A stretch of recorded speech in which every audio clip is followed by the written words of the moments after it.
Hey everybody, welcome back to Outside Reviews. And on this episode of Ask Your Insider, Junior Timothy, we're going to ask about negative equity.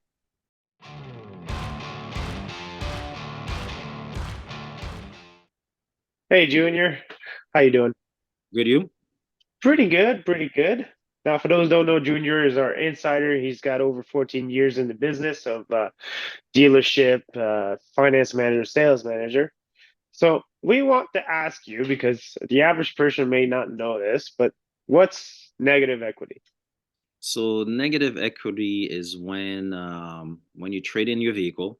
So it's the value of your vehicle. And so let's call it, let's say $10,000. Okay.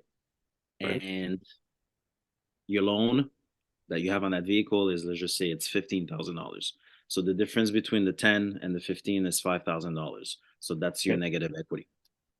All right. So the 5,000 is the negative equity. Mhm. Okay. So I finance something, I don't pay it off, but I want to trade it in before it's paid off. So whatever's left on that car is considered negative equity because I no longer have that value, right? Exactly. Okay. So how, I mean, if I'm a person that likes to trade in my cars like every couple of years, Mhm. and if I get in an accident, what happens to that negative equity?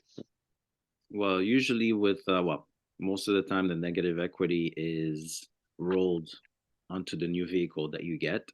Okay. Some people do have the money to pay for the negative equity upfront, so there's an So option. But if I'd have to pay it off if I crash that car.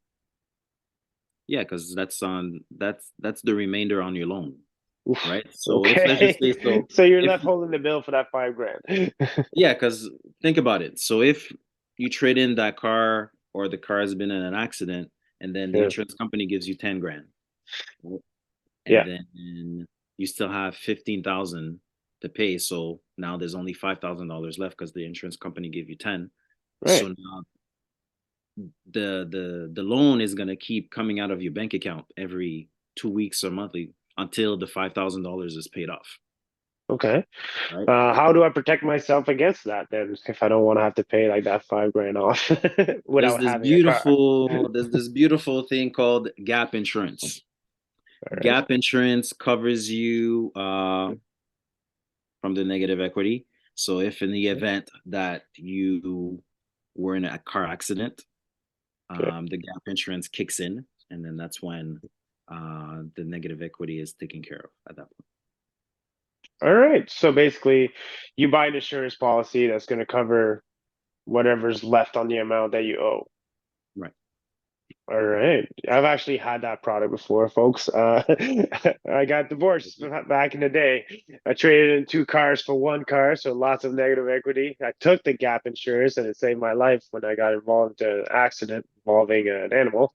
So I wasn't at fault. And negative equity got covered, and basically you start afresh. So depending on what you owe and what the dealership, when you trade it in, when you're negotiating, that might be worthwhile doing. It was Right. actually one of the best purchases I've ever made Exactly. because it saved my financial situation. Right. And on that note, thank you for saving our financial situations and others that may not be aware of this. And basically, now you guys are aware. If you have a lot of negative equity, if you have a lot of negative equity, get gap insurance. And you heard it from Junior, our insider. Okay, so until next time, we'll see you later. Have a good one, Junior. All right. Take care.